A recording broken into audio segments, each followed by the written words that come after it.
শুধুমাত্র ডাকসু বা ঢাকা ইউনিভার্সিটিকে ছোট করেনি, তারা পুরো দেশের সব নারীদের অধিকারকে ছোট করেছে, নারীদেরকে ছোট করে।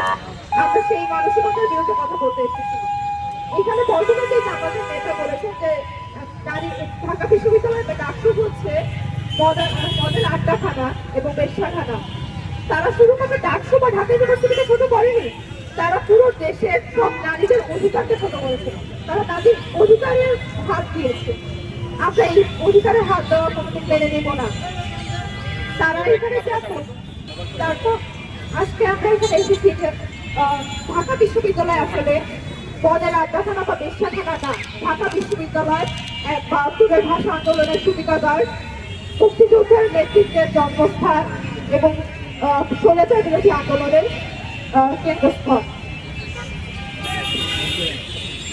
ঢাকা বিশ্ববিদ্যালয়ের নেতাকে কারো ভূমিকা নিয়ে আসে না।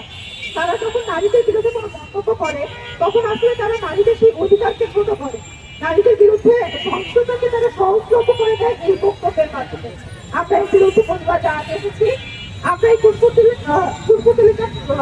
দাহনের মাধ্যমে আমরা তাদের ওই চিন্তাধারাকে পুড়িয়ে দিতে চাই, যে এই চিন্তাধারা আমাদেরকে বড় হতে দিবে না, আমাদেরকে ছোট করবে।